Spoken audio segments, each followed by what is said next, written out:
नमस्कार दोस्तों, आप सुन रहे हैं आकाशवाणी ईटानगर को और रीजनल न्यूज यूनिट के साथ मैं हूं मनोज कुमार शर्मा। दोस्तों, सोचिए जरा, सुबह का वक्त है, पहाड़ों के बीच किसी छोटे से घर की खिड़की खुलती है, सामने आसमान का नीला रंग और उसी के साथ हवा में लहराता हुआ हमारा तिरंगा। कहीं ये तिरंगा किसी शहर की ऊंची इमारत पर है, कहीं किसी गांव के छोटे से घर पर और कहीं अरुणाचल प्रदेश के उन दूर दराज के इलाकों में जहां पहाड़ों और सीमाओं के बीच रहने वाले हमारे लोग हर दिन देश की एकता और अखंडता की एक जीवन तस्वीर बनकर खड़े हैं। और ये भावना है हर घर तिरंगा अभियान की।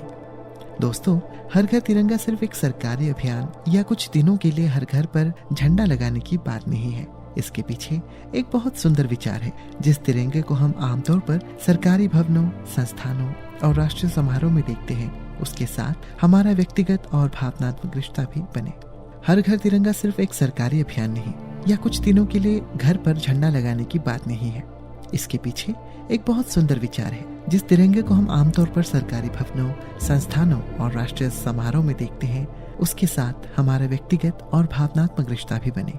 आजादी का अमृत महोत्सव के तहत वर्ष 2022 में शुरू हुए इस अभियान का उद्देश्य था कि देश का हर नागरिक तिरंगे को अपने घर तक लाए, उसे गर्व और सम्मान के साथ फहराए और स्वतंत्रता दिवस को सिर्फ एक समारोह नहीं बल्कि अपनेपन, राष्ट्र भावना के रूप में मनाए। और शायद इसीलिए इस अभियान का नाम भी इतना खूबसूरत है, हर घर तिरंगा। मतलब सिर्फ एक जगह नहीं, हर घर, हर शहर नहीं, हर गाँव। और सिर्फ देश के बीचों बीच नहीं बल्कि देश के उस आखिरी छोर तक भी जहाँ से भारत की सीमाएं शुरू होती है। और यही आकर बात हमारे अपने अरुणाचल प्रदेश की हो जाती है। अरुणाचल, जहाँ सूरज की पहली किरण देश को छूती है, जहाँ ऊंचे ऊंचे पहाड़ है, घने जंगल है, नदियाँ हैं, अलग अलग जनजातीय परंपराएं हैं, अलग अलग भाषाएं और संस्कृतियाँ भी। लेकिन इन सारी विविधताओं के बीच एक पहचान सबको जोड़ती है, हम भारतीय हैं। इसीलिए अरुणाचल प्रदेश में हर घर तिरंगा का अर्थ थोड़ा और गहरा हो जाता है। हमारा राज्य देश की अंतर्राष्ट्रीय सीमाओं से लगा हुआ है, तवांग से लेकर अपर सियांग, अपर सुबनसिरी से दूसरे सीमावर्ती क्षेत्रों की ओर। ऐसे अनेक गांव और समुदाय हैं जहां तिरंगा सिर्फ राष्ट्रीय ध्वज नहीं बल्कि देश के साथ अपने रिश्ते का प्रतीक भी बन जाता है। इसीलिए इस बार के अभियान में बॉर्डर एरियाज और रिमोट विलेजेस की भागीदारी को विशेष महत्व मिल रहा है। उदाहरण के लिए अपर सियांग के यिंगक्योंग में 9 अगस्त को तिरंगा पद यात्रा के साथ अभियान शुरू हुआ। इसमें प्रशासन, पुलिस, विद्यार्थी, शिक्षक, पीआरआई रिप्रेजेंटेटिव्स और स्थानीय लोगों ने हिस्सा लिया। खास बात ये रही कि डिस्ट्रिक्ट एडमिनिस्ट्रेशन ने रिमोट बॉर्डर विलेजेस के लोगों से भी अपने घरों पर तिरंगा फहराने की अपील की। दोस्तों, अब जरा तवांग की तस्वीर सोचिए। जायंट बुद्धा स्टेच्यू से तवांग वॉर मेमोरियल तक तिरंगा यात्रा और हाथों में लगभग 100 मीटर लंबा तिरंगा। कितनी खूबसूरत तस्वीर होगी। एक तरफ पहाड़, दूसरी तरफ हमारे जवानों और शहीदों की स्मृतियां और उनके बीच हाथों में लहराता तिरंगा। ये हमें याद दिलाते हैं कि देशभक्ति केवल शब्द नहीं है, ये एक भावना है जिसे हम अपने जीवन में महसूस करते हैं। और यही भावना अरुणाचल के दूसरे हिस्सों में भी दिखाई दे रही है। दिबांग वैली के अलिनी में हर घर तिरंगा कैंपेन के 5th एडिशन की शुरुआत हुई और लोगों को राष्ट्र ध्वज वितरित किए गए। लोअर सुबनसिरी के हपोली में तिरंगा यात्रा में अलग अलग स्कूल्स और इंस्टीट्यूशंस के सैकड़ों विद्यार्थियों ने हिस्सा लिया। अपर सुबनसिरी के दापोरिजो में तिरंगा बाइक रैली आयोजित की गई और वेस्ट कामेंग के दिरांग में विद्यार्थियों और कम्युनिटी मेंबर्स ने 300 फुट लंबे तिरंगे के साथ तिरंगा यात्रा निकाली। यानी तिरंगा सिर्फ घरों की छतों तक सीमित नहीं है, वो सड़कों पर है, विद्यालयों में है, गाँव में है, युवाओं के हाथों में है और सबसे महत्वपूर्ण, लोगों के दिलों में है।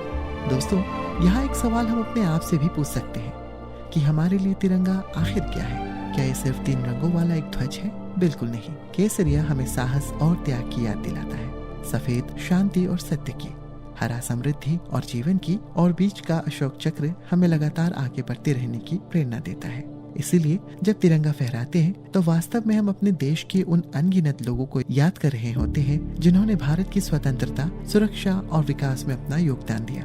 और इसी जगह हमारे युवाओं की भूमिका बहुत महत्वपूर्ण हो जाती है। आज का युवा सिर्फ तिरंगा लेकर रैली में शामिल होने वाला पार्टिसिपेंट नहीं, वो इस भावना को आगे लेकर जाने वाला सबसे बड़ा माध्यम है। तो अगर आप युवा हैं तो इस अभियान से सिर्फ एक सेल्फी लेकर सोशल मीडिया पर डालना ही आपकी जिम्मेदारी नहीं है। उससे आगे बढ़िए, अपने दोस्तों को बताइए कि तिरंगे का सम्मान कैसे किया जाता है।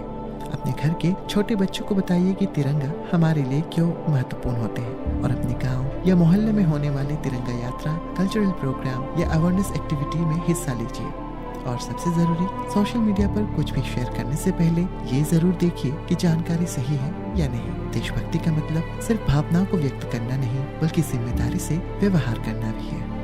और जब तिरंगा हमारे घर पर आए तो उसे सम्मान और निर्धारित फ्लैग कोड के अनुसार फहराना और संभालना भी हमारी ही जिम्मेदारी है, क्योंकि तिरंगा कोई सामान्य कपड़ा नहीं, ये हमारी राष्ट्र पहचान है। ये उन सपनों का प्रतीक है जिन्हें लेकर भारत ने आजादी की यात्रा शुरू की थी, और अरुणाचल प्रदेश के लिए शायद इसका एक और सुंदर अर्थ है। हम चाहे ईटानगर में हो या जीरो में, पासीघाट में हो या अनिनी में, बोटिला में हो या तवांग में, किसी बड़े शहर में हो या किसी दूरस्थ बॉर्डर विलेज में, हमारे घर अलग हो सकते हैं, हमारी भाषाएं अलग हो सकती है, हमारी परंपराएं अलग हो सकती है, लेकिन हमारे घर की छत पर लहराता तिरंगा हमें एक ही बात याद दिलाता है कि हम सब एक ही भारत का हिस्सा है। तो इस बार जब आप अपने घर पर तिरंगा फहराएं, एक पल के लिए उसके नीचे खड़े होकर जरूर सोचिएगा, यह सिर्फ मेरे घर की छत पर ही नहीं लहरा रहा, ये मेरे साथ करोड़ों भारतीयों के सपनों का प्रतीक है। ये उन लोगों की याद है जिन्होंने देश के लिए अपना योगदान दिया। ये हमारे जवानों के साहस का सम्मान है। ये हमारे बॉर्डर विलेजेस में रहने वाले उन परिवारों के साथ एकजुटता है जो देश की सीमाओं के करीब रहते हुए भी भारत की मुख्य धारा से अपने रिश्ते को उतनी ही मजबूती से निभाते हैं। और ये आने वाली पीढ़ी के लिए हमारा संदेश भी है कि भारत की ताकत उसकी विविधता में है, लेकिन उसकी आत्मा एकता में। तो आइए इस बार हर घर तक तिरंगा पहुंचाए, हर दिल में तिरंगे के प्रति सम्मान जगाए, और अरुणाचल प्रदेश की धरती से देश को ये संदेश दे कि पहाड़ों से लेकर मैदानों तक, गांव से लेकर शहरों तक, हर घर तिरंगा, हर दिल तिरंगा। जय हिंद।